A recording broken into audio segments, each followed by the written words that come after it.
আসসালামু আলাইকুম। আশা করি সবাই ভালো আছেন। আমি দক্ষিণখান সরকারি প্রাথমিক বিদ্যালয়ের সপ্তম শ্রেণীর একজন শিক্ষার্থী। আমি আপনাদের সামনে আজকে যে বিষয়টা উপস্থাপন করবো সেটা হলো আমাদের বিভিন্ন কাজ করার সময় বা আমরা যখন খেলাধুলা করি তখন আমাদের হাতে বা পায়ে কেটে যায় বা আমাদের পড়ে গিয়ে বা যখন আমরা রাস্তা হাঁটি তখন আমরা কিন্তু যে কোনো কিছু করে আমাদের মাথা ফেটে যায় অনেক সময়। তো এইসব সিচুয়েশনে আমরা কি করবো আজকে সেই বিষয় নিয়ে আমরা আলোচনা করবো। তো আমাদের ফার্স্টে জানা লাগবে যে আসলে রক্তপাত কত প্রকার। তো আমাদের দুই ভাবে রক্তপাত হতে পারে, একটা বাহ্যিক রক্তপাত আর একটা অভ্যন্তরীণ রক্তপাত। এবং রক্তপাতে যে কণিকা আছে সেগুলো সম্পর্কে আপনাদের সাথে একটু বলবো যে রক্ত রক্তকণিকা, শ্বেত রক্তকণিকা আর অনুজ কণিকা। তারপর হাত পা কেটে গেলে আমাদের যে করণীয়, প্রথমে আমাদের রক্তপাত বন্ধ করতে হবে। রক্তপাত বন্ধ করার জন্য যেটা করব আমরা পরিষ্কার কাপড় বা হাত দিয়ে ওই স্থানটা যেখান থেকে রক্ত পড়ছে সেই স্থানটা চেপে ধরবো এবং তারপরে যেটা করবো আমরা কাটা স্থানটি এভাবে হৃৎপিণ্ডের উপর উত্তোলন করবো। 3 নম্বর যে কাজটা আমরা করতে পারি সেটা আমাদের শরীরে যে বাহুতে 2টা প্রেসার পয়েন্ট থাকে এবং পেশিতে 2টা প্রেসার পয়েন্ট থাকে, প্রেসার পয়েন্ট চাপ প্রয়োগ করবো। তারপরে এখন আমাদের এই প্রসেসটার পরে আমাদের ব্যান্ডেজ করতে হবে। ব্যান্ডেজ করবো সেটা আমার দুইজন সহপাঠী এখন আপনাদেরকে দেখাবে। আমি হুসনা, আমার বান্ধবীর আজকে আমার বান্ধবী স্মৃতি ওর আজকে হঠাৎ করে হাত কেটে গেছে। তো আমি ভাবলাম ওর হাত চেপে ধরলে হয়তো বা রক্তপাতটা বন্ধ হতে পারে, কিন্তু তারপর দেখলাম যে রক্তপাত বন্ধ হচ্ছে না। এখন আমার ওকে হাসপাতালে নিয়ে যাওয়া, কিন্তু ওর আঘাতটা বেশি হওয়ার ফলে, রক্তপাত বন্ধ না হওয়ার ফলে আমার যে প্রাথমিক চিকিৎসাটা দিতে হবে তাকে, সেটা হলো প্রথমেই আমাদের যেটা করতে হবে সেটা হলো আমাদের স্যাফরন। আমরা ডিরেক্ট স্যাফরনটা ওর আঘাতে দিব না, কারণ এতে ওর ইনফেকশন হতে পারে। তাই আমাদের স্যাফরনটা পানির সঙ্গে মিশিয়ে দিতে হবে। তো আমরা কিভাবে মিশাবো সেটা হলো প্রথমে স্যাফরনটাকে এই মুখা দিয়ে এক মুখা স্যাফরন নিতে হবে।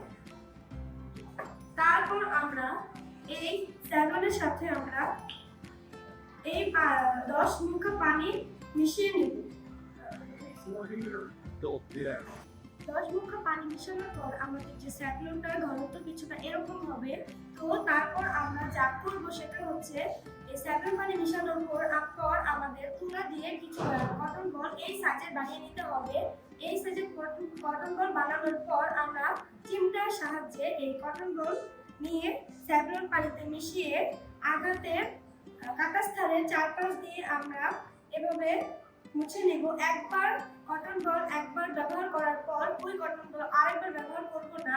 পরে আমরা অন্য একটি কটন বল নিয়ে স্যাফরনের পানির সাহায্যে একটু ভিজিয়ে তারপর আমরা আবার কাটা স্থানের চারপাশে আমরা এভাবে মুছে দেব।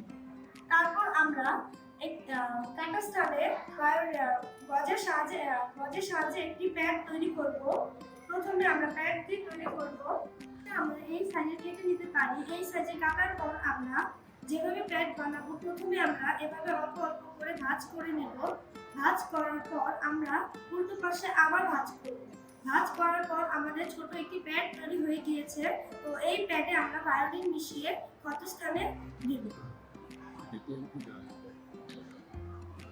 এই প্যাডটিতে বায়োডিন মিশানোর পর আমরা ক্ষতস্থানে এভাবে দেওয়ার পর কাগজটা কেটে নেওয়ার পর আমরা যে প্যাডটি দিয়েছি সেটার উপর দিয়ে আমরা এভাবে পেঁচে দিই।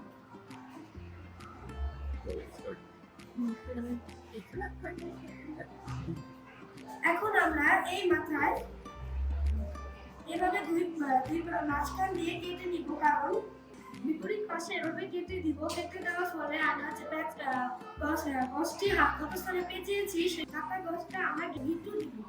আমাদের একটা জিনিস মনে রাখতে হবে, যে পাশে ক্ষত সেই ক্ষত বিপরীত পাশে আমাদের বেঁধে দিতে হবে, কারণ যে পাশে ক্ষত ওই পাশে যদি আমরা বেঁধে দিই তাহলে সেই ক্ষতস্থানে আরো ব্যথা পেতে পারে।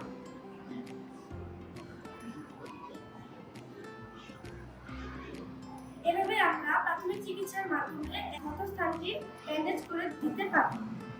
এরপর পর্যায়ে আমাদের কিছু জিনিস খুবই জরুরিভাবে মাথায় রাখতে হবে, সেটা হচ্ছে আমাদের যে ক্ষতস্থানে গজে যে বায়োটিন মিশিয়ে দিয়েছি সেই গজের জায়গায় আমরা কখনোই তুলা দিব না কিংবা টিস্যু দিব না, কারণ তুলার যে কণাগুলো সেগুলো যদি ক্ষতস্থানে প্রবেশ করে তখন আমাদের এই ক্ষতস্থানে ইনফেকশন তৈরি হতে পারে। এজন্য আমরা কখনোই তুলা দিব না, এবং যদি গজ না থাকে সেই পরিবর্তে আমরা পরিষ্কার কাপড় পেট বানিয়ে দিতে পারি। এখন কিন্তু আমরা দেখলাম যে আমাদের হাত বা পা কেটে গেলে আমরা কিভাবে ব্যান্ডেজ করবো। তো এখন আমাদের মাথা ফেটে গেলে আমরা কি করবো? তো আমি এখন দেখাবো আপনাদেরকে মাথা ফেটে গেলে আমাদের করণীয় কি। তো প্রথমে যেটা করতে হবে আমাদের ওই আগের প্রসেসে হচ্ছে এভাবে হচ্ছে একটা ইয়া দিয়ে স্যাপলন দিয়ে হচ্ছে একটা লিকুইড তৈরি করে নিতে হবে। তো তারপরে হচ্ছে আমরা এভাবে কটন বল তৈরি করে তারপরে এভাবে একটা চিমটার সাহায্যে কটন বল করে এটাকে একটুখানি ভিজিয়ে তারপর হচ্ছে ক্ষতস্থানের চারপাশ একটুখানি পরিষ্কার করে দিতে হবে। আগের মতোই আমাদের খেয়াল রাখতে হবে যে একটা তুলা দ্বিতীয়বার ইউজ করা যাবে না, আমাদের আরেকটা তুলা নিয়ে ইউজ করতে হবে।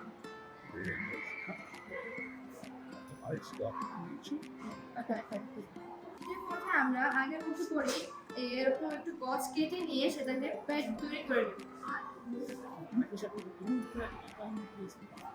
তো পেট তৈরি করার পরে আমরা হচ্ছে এবার আমরা এরকম একটা প্যানের ভিতরে হচ্ছে আমরা বায়োটিন মিশিয়ে নিব। বায়োটিন মিশিয়ে হচ্ছে এবার ক্ষতস্থানে করে দেব। দেওয়ার পরে হচ্ছে আমরা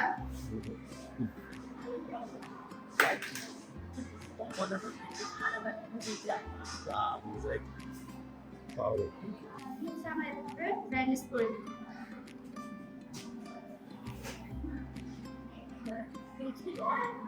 এভাবে ব্যান্ডেজ করার পরে আমরা সেখানে অনেকক্ষণ এভাবে বসে দেখব।